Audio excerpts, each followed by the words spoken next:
Então a gente tem esse marco dos 100 dias.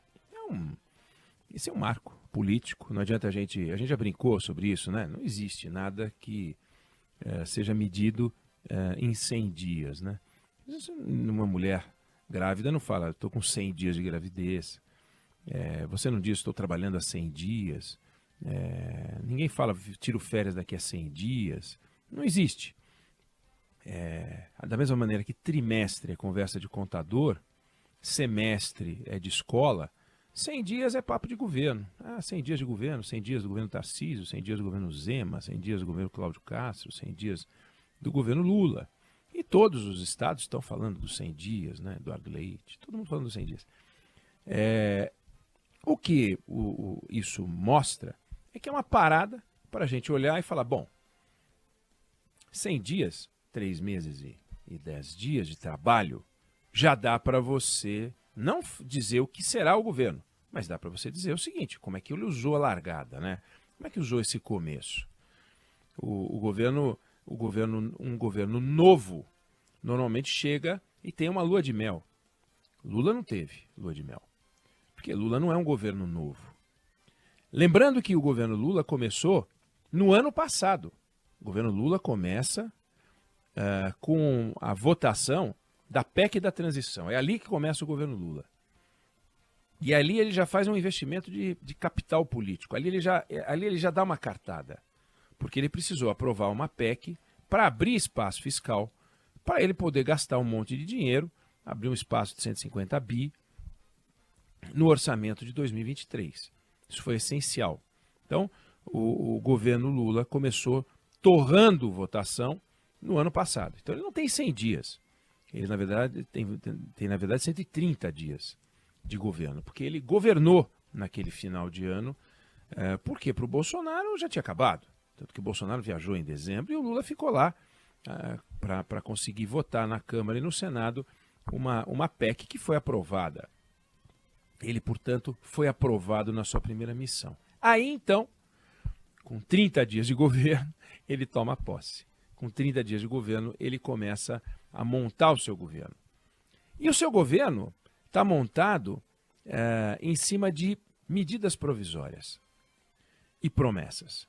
Medidas provisórias que precisam ser aprovadas na Câmara e no Senado e promessas que precisam ser transformadas em ação.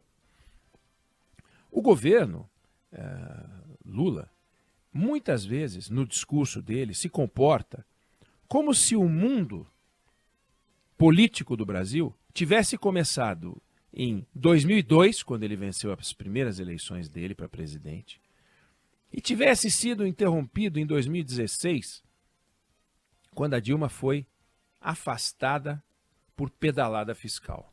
Acertadamente afastada por pedalada fiscal. Impedida de governar o país por pedalada fiscal. Impedida de governar o país por descumprir a Constituição. Então, nos discursos do presidente Lula, o governo começa, na verdade, em 2003, mas politicamente com a vitória dele em 2002, e acaba em 2016.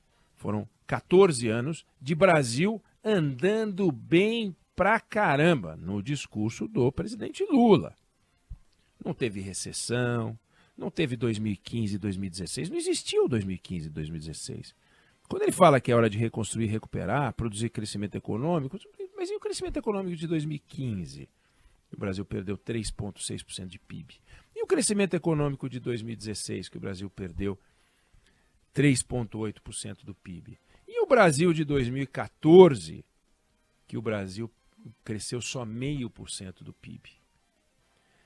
A mediocridade econômica da gestão Dilma e o fracasso, na verdade, né? Mas a mediocridade que começa em 2014, com 0,5%, e o arraso econômico que ela produziu não existe na conta do presidente. Existe um governo desastroso, que não fez nada pelo país, que é o governo Bolsonaro.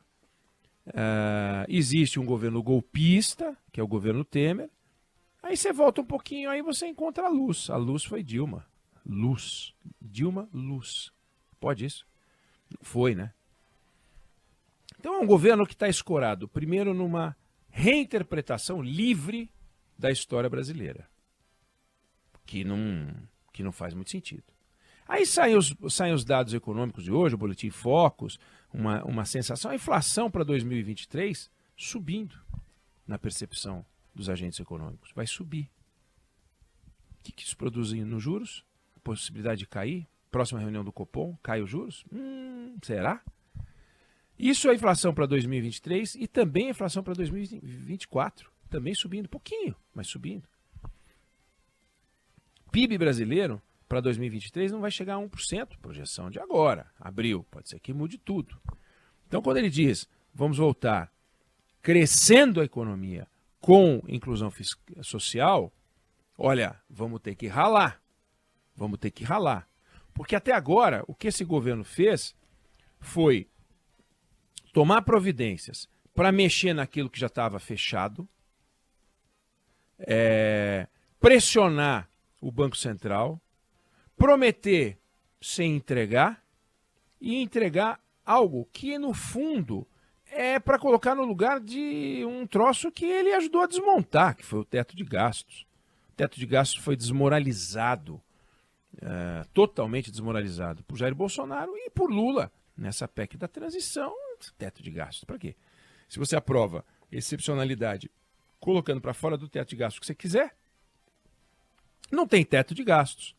Aí você encontra uma forma constitucional de quebrar o normativo da PEC dos gastos. A ideia do PEC dos a ideia do teto de gastos é você ter um nível acima do qual as despesas não avançam. A partir do momento que você começa a aprovar exceção, por mais que você possa dizer, mas tinha que fazer, e pelo visto tinha que fazer mesmo, mas o fato é que o teto de gasto está desmoralizado, né? A hora que o teto não serve para nada, porque você pode quebrar, não serve para nada. E foi o que aconteceu. Então, ao desmoralizar o teto de gastos, tinha que botar alguma coisa no lugar, o tal arcabouço fiscal, que era o teto de gastos. Qual é a regra para você gastar? Aí o Ministério da Economia, o Ministério da Fazenda, apresentou uma proposta, que é uma proposta que faz sentido, mas ela é frágil também. Sem aumento de receita, não vai dar certo. Então, isso é o lado, esse é o troço concreto. Agora, mudar o marco do saneamento, um governo que tinha um marco do saneamento aprovado. Aí as corporações, o Rui Costa se mexeu pesadamente para dar saúde, não é saúde, sobrevida às empresas estatais de saneamento.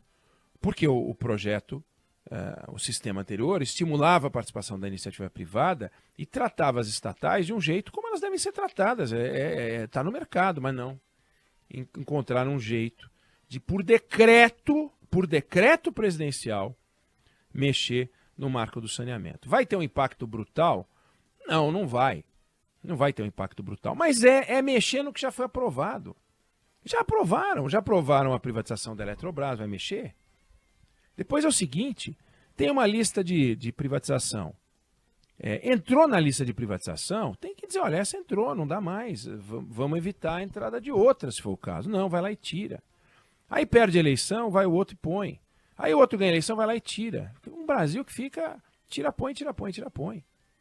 É uma piada. Um Brasil que não tem projeto. Aliás, diga-se de passagem, pergunta número 1.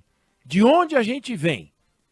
O governo descreve que a gente vem do caos. Para onde a gente vai? Estamos indo para o paraíso. Beleza. Nós não estamos vindo do caos, mas eu quero ir para o paraíso. Eu estou nessa. Eu topo o paraíso. Agora me entrega onde que é o paraíso. O que é o paraíso? Descreve para mim o que é o paraíso. Vamos crescer? Vamos à economia? Crescer a economia como? Como que vai crescer a economia? O que o governo está fazendo para fazer a economia crescer? Então, o Brasil voltou, mas o Brasil tinha ido para onde que ele voltou? Ele estava onde? Que eu não entendi.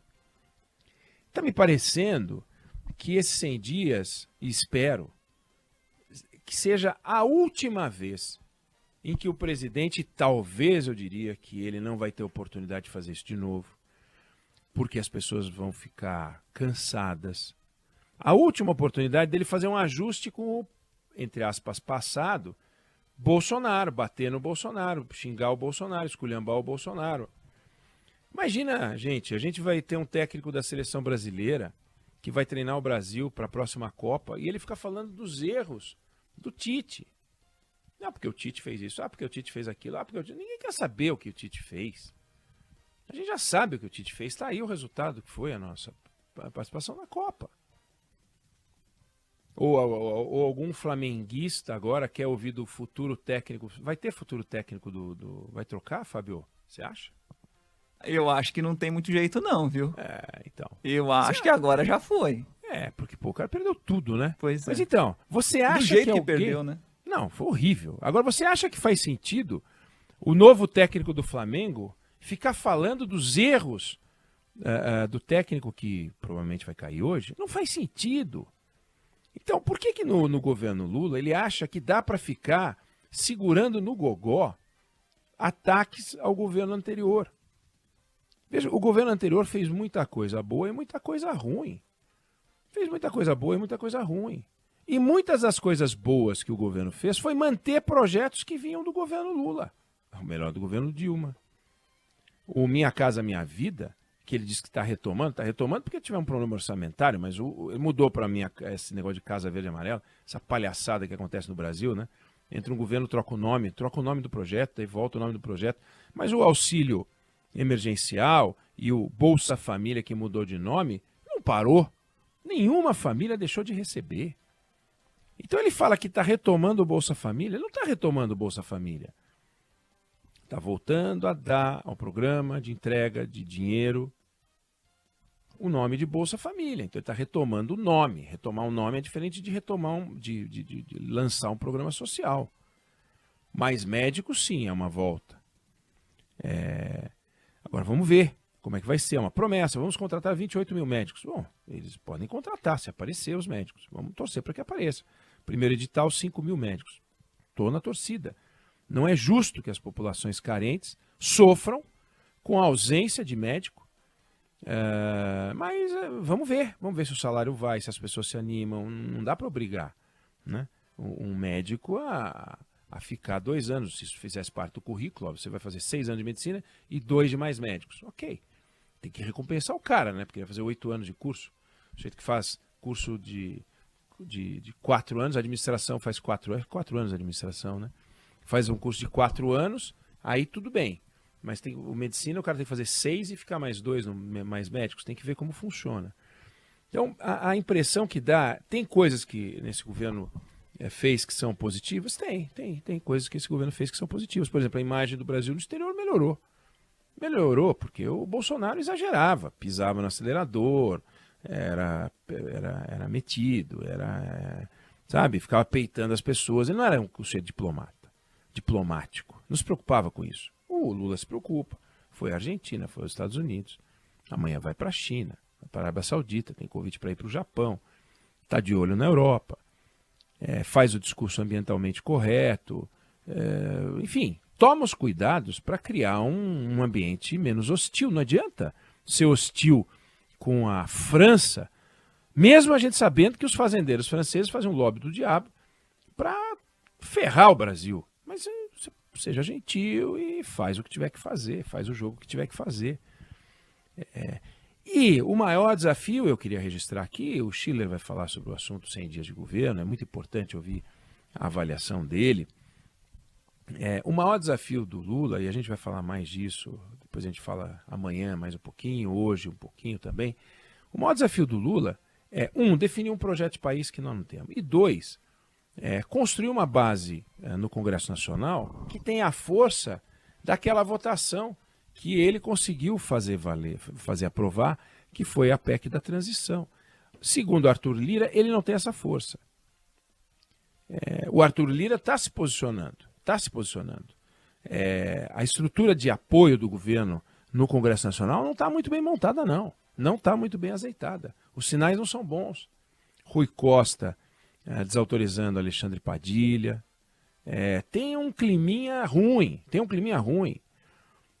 O pessoal tendo que segurar a Hoffmann, a Gleisi Hoffmann, porque ela é contrária ao projeto do Fernando Haddad, do arcabouço. Tem um clima estranho que está difícil para o Lula tocar o barco. Então, eu diria que a marca desses 100 primeiros dias é pancada no passado, sem dizer exatamente de onde a gente veio, bateção no peito, dizendo que o Brasil vai para o paraíso e tal, sem dizer muito bem para onde a gente está indo como projeto, uma lista de promessas que a gente não sabe como vão se transformar em realidade, e de concreto, uma PEC da transição feita no ano passado e o arcabouço fiscal que foi anunciado, as regras novas para a organização do orçamento. Ponto. O resto é anúncio. Mais médico é anúncio. Volta do Bolsa Família é um nome. Minha Casa Minha Vida tinha Casa Verde e Amarela, é um nome também. E essas mudanças negativas, marco do saneamento, não tinha que mexer nisso. Refazer a lista das privatizações. Aí vai ter gente dizendo assim, mas espera aí, o governo é de esquerda. Claro que ele vai rever as privatizações, tudo bem. Mas reveja as privatizações que ainda não entraram na lista de privatização. O Brasil precisa de continuidade, o Brasil precisa de segurança jurídica. E essa segurança jurídica vem quando um governante não age como se o Brasil fosse dele e que ele pode mexer o que ele quiser, do jeito que ele quiser, na hora que ele quiser. Eu não sei se você concorda ou se você discorda, mas essa é a minha opinião sobre o assunto.